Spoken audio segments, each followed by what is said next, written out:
Coach, it's yours. Take it away. It's an honor to be here. I know I speak on behalf of our team. This setup's awesome. We've got a lot of work in, had opportunities to practice at site. Thank Tulane, too, gave us an opportunity to practice over there today. And, just the people in the city, awesome experience for our kids. But we're at that point right now. We're ready to get this game going. So start that off, answer anybody's questions.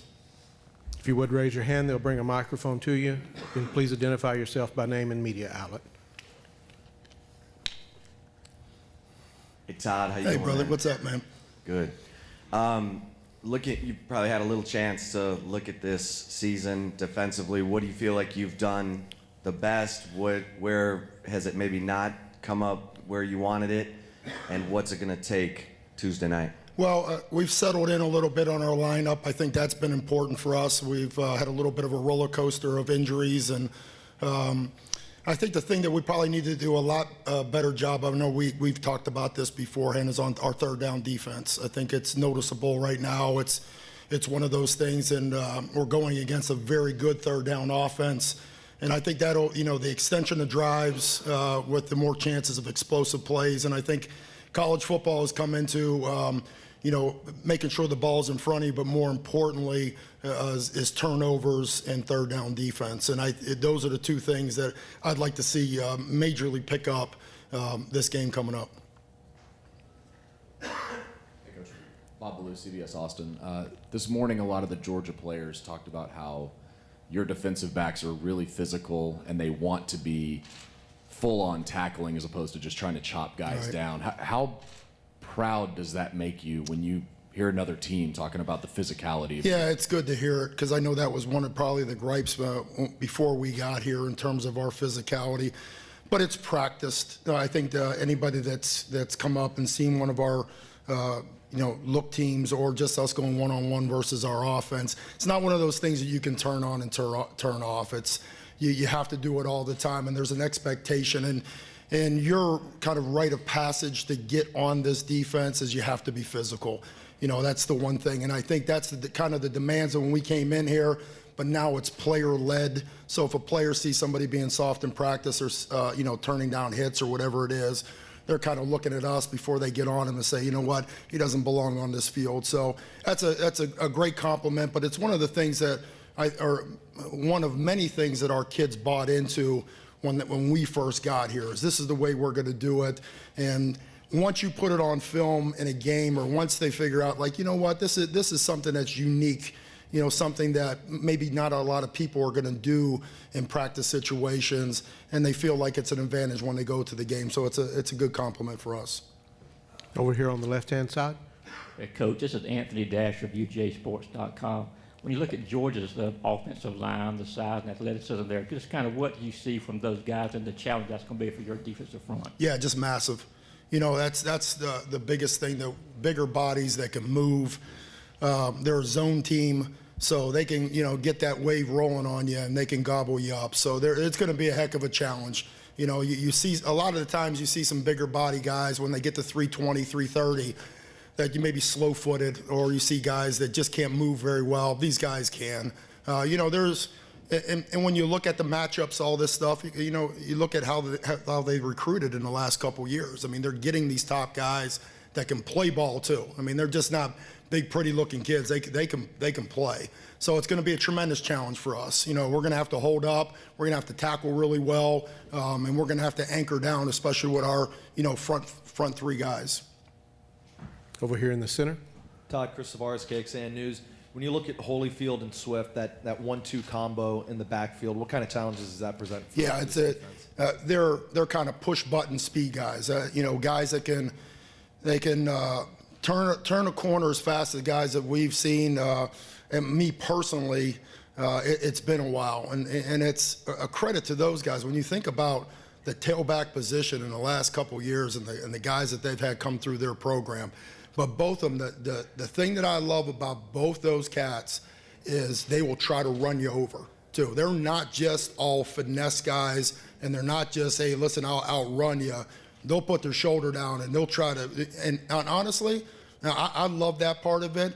They're going to hit DBs, they're going to hit linebackers, and those guys are going to remember them. That's how they play, with that kind of streak to them, but also to say, I can make you miss. Both kids are great at one-cut decisions. They can put their foot in the ground. You know, every team that we've watched stacked up the box, 8-man fronts, 9-man fronts, where they got to make somebody miss. They've done it consistently, so a heck of a challenge to go, you know, to run behind a big offensive line too. Over here on the left in the back. Todd, Cedric Golden, Austin American Statesman. Your many years of coaching, is there a team that Georgia reminds you of with this running attack where they have two guys like that can, one can run you over and the other one can make you miss? Not off the top of my head. I just go back to the recruiting part of it. I just think it's a heck of a job by Coach Smart and his staff to be able to get these kids in their program, to really wait their time, and the way that they've developed them. To me, that's what I think they've done a tremendous job. You know, the second he got in the door, they were going to make this, hey, look, we're going to recruit the best kids out there, but not only that, is we're going to develop too. And so to go back and compare them to somebody I've gone against, I'm sure there's somebody, but off the top of my head, I can't say. I just been so impressed with the amount of depth at a lot of these skill positions to keep guys motivated and to develop. Back over on the right side. Hey, Todd, Roger Wallace, NBC Austin. When you face the Big 12, third down's important like any game, Yeah. but you may face fewer third downs because they go a little bit slower. Does that put even more of an emphasis on it? Yeah, sure. You know, it's going to be unique. I mean, they will push the gas at times and go up tempo, but there'll be a lot of times where I think Jake does a good job of getting them in and out of plays that he likes. But third down, I mean, the way that we've been running, you know, we've been in the 3rd and 3, 3rd and 4, and 3rd and 5, and we just got to do a better job in those situations of cutting it loose with our kids and playing it. But to answer your question, if in our league maybe play 17 third down attempts in comparison to maybe 12 to 14, everyone's going to be critical because they have so much speed and so much explosiveness that, you know, if they extend drives or get you in space, they can hit home runs. So I think you saw that a little bit with the Clemson-Notre Dame game, especially early. You saw that with the Oklahoma game early in the game, that this game is a lot about third down.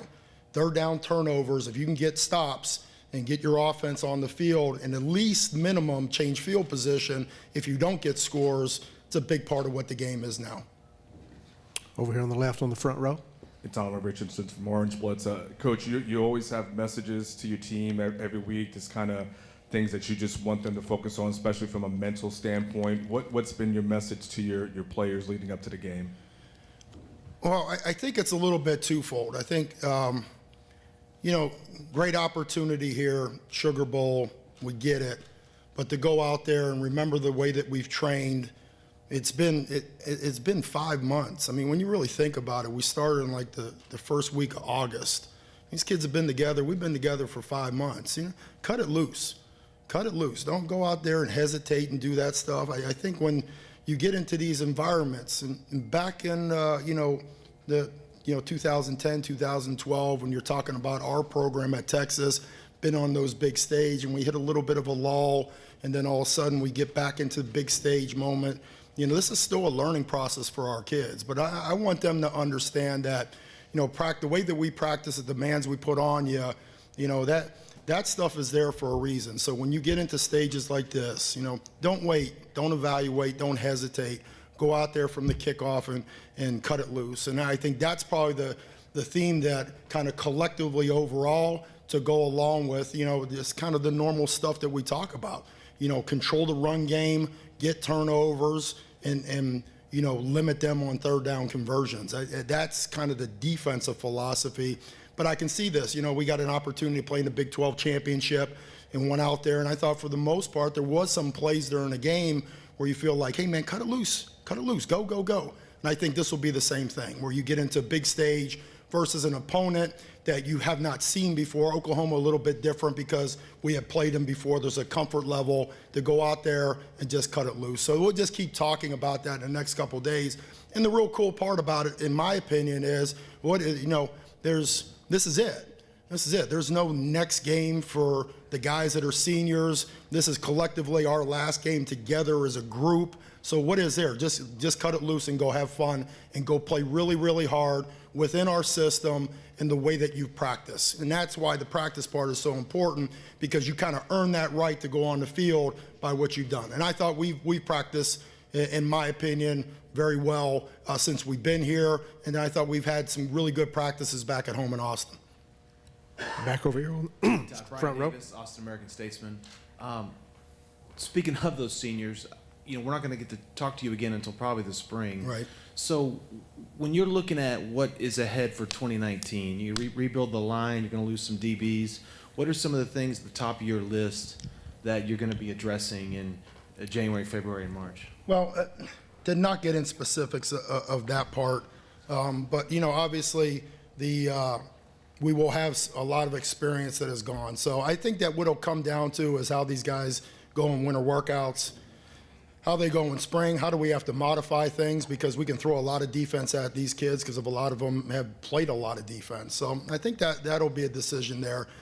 But I think at the end of the day, I think we're all focused and concentrated on the guys and what they've given to us. I think about Anthony Wheeler all the time. I think about a guy that's gone through multiple coordinators.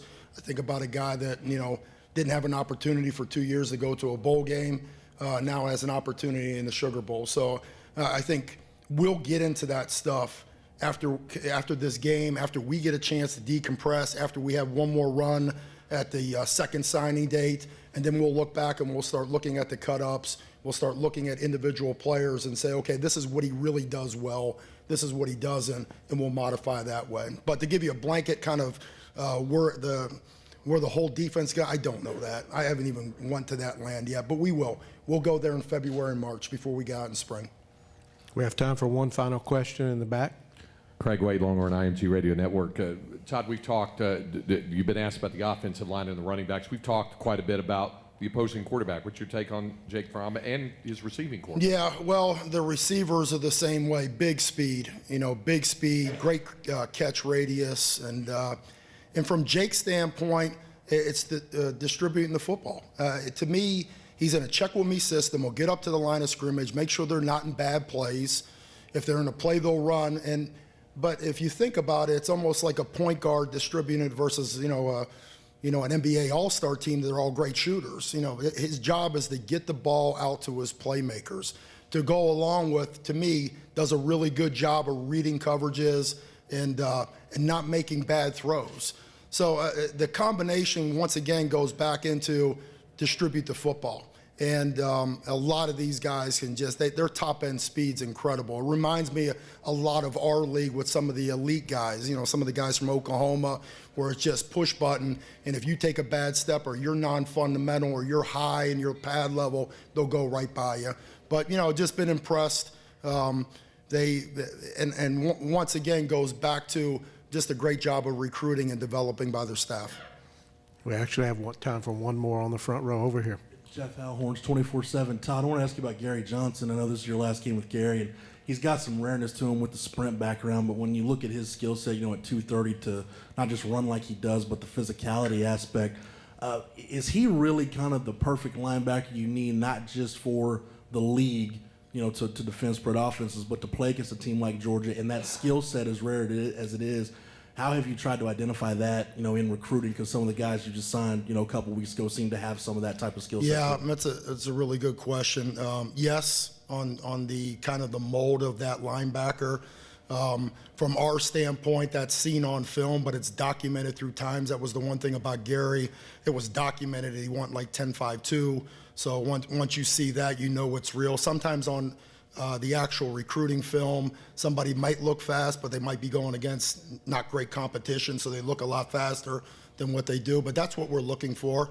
And I think they come in all sizes, too. I think the one thing, especially in our state, that, if a guy's a safety, if a guy's a running back, if a guy's maybe a dual-threat quarterback, they come in all shapes and sizes, because sometimes there might not be that big-time athlete that they're playing at inside linebacker or at outside linebacker. So it's identified that way. Gary is kind of the example that we want to get, and I think you're going to see that across the country because of the amount of spread that people run and the amount of big plays that are made just because guys can't run them down. Everybody's going to miss a tackle.